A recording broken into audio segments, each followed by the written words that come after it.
Halo Mas Riko. Halo. Oke, Mas, di sini ada sesi pertanyaan untuk yang lebih ke trauma masa lalu, Mas. Yang nantinya juga bakal merempet ke parenting.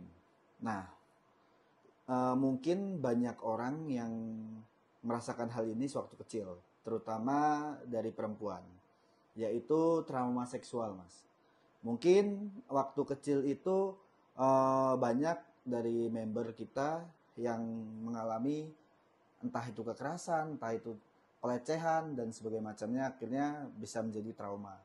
Nah, kira-kira apakah trauma tersebut itu bisa kita bawa sampai dalam tanda kutip sampai mati, atau sebenarnya kita bisa ada di fase mengobati dengan sendirinya.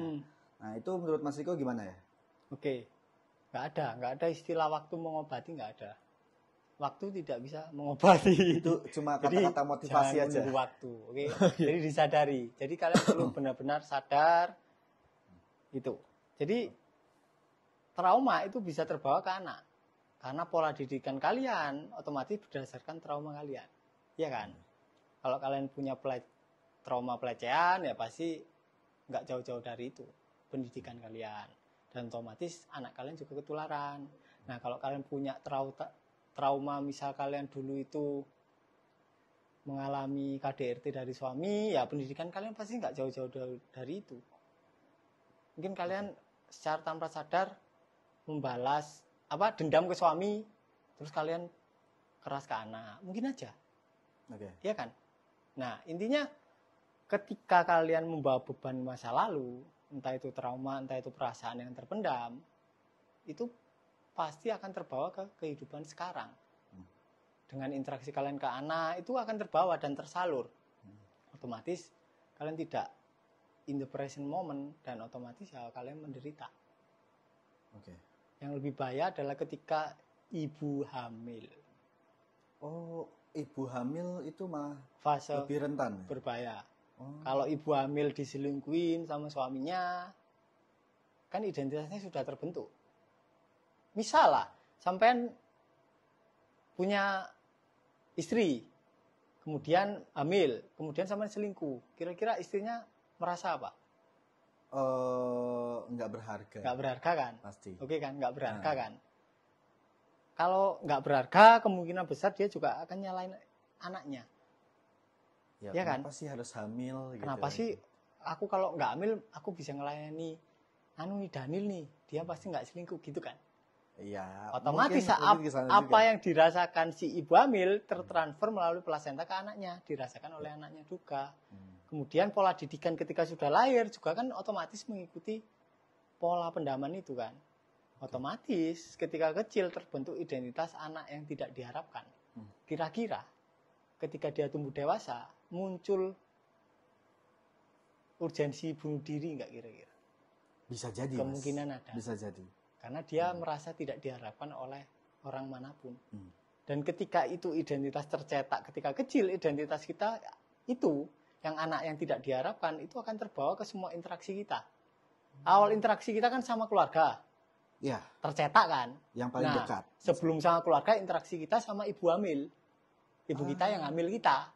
Nah, itu sudah terbentuk nih identitas. Terus semakin keras ketika kita balita. Ya. Kemudian semakin keras ketika kita remaja. Otomatis interaksi kita dengan sekitar, kita membawa cetakan identitas tersebut. Otomatis interaksi sama sekitar juga akan mencerminkan identitas kita. Secara tanpa sadar. Pelan-pelan di sekitar umur 35-an pasti muncul urgensi bunuh diri. Pasti. Kalau belum selesai. Nah, itu Mas, untuk tahap mengobatinya. Kalau tadi kan kata Mas Riko, ya apalah, nggak usah nunggu waktu buat ngobatin. Itu cuma kata-kata motivasi. Nah, kondisinya adalah anaknya sekarang udah lahir. Dan kita katakanlah sudah membiarkan masa lalu itu, ya kan? Kita udah membiarkan, tapi secara dendam tuh masih ada, secara trauma masih ada. Ya berarti belum membiarkan. Nah, kemudian kita sadar, waduh, anak saya mengalami hal yang serupa.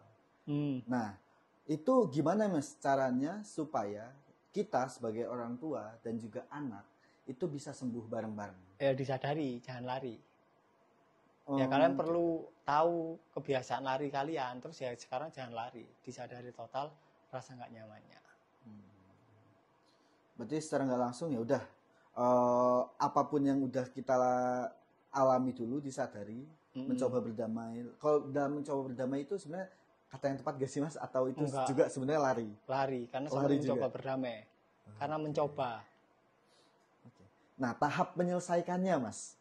Kadang kan orang tuh pikirnya adalah selesainya itu ketika berdamai. Padahal seperti yang tadi Mas Riko bilang, berdamai itu adalah fase yang lari juga sebenarnya. Mencobanya, bukan berdamainya. Oh, mencobanya. Mencobanya Mencoba itu berarti kan berdamainya itu lari, ya kan? Kalau berdamai Oke, ya oke. udah berdamai kan. Ya, Sekarang kan juga bisa, bisa-bisa aja. langsung diterima aja kan, Ya. langsung dialami total kan. Oke, Nah kalau oke. mencoba kan masih coba-coba kita. Oke. Ini bisa enggak kan gitu kan? Oh. Berarti kita dalam artian belum berdamai, hanya mencoba. Oke, oke. Nah, tapi Mas, apakah ya kita sadar ketika kita nih udah punya anak, kan? Ternyata anak mengalami hal yang sama. Kita sebagai orang tua tuh perlu ngaku nggak sih ke anak gitu kalau maafkan ya ini gara-gara ibu atau gara-gara bapak kamu jadi kayak gini, dulu ibu juga kayak gini segala macam gitu. Itu perlu nggak sih Mas diobrolin? Bisa jadi perlu. Bisa jadi. Tapi terlebih dahulu selesaikan dulu dirimu sendiri, baru boleh minta maaf lah ke anak. Tapi kalau belum selesai kalian minta maaf ya Sama aja bohong. ngapain? Ya. Iya kan? Oke. Bisa diterima, Mas. Oke. Mungkin itu untuk yang di bagian trauma seksual atau trauma masa kecil. Thank you, Mas Riko. Sama-sama.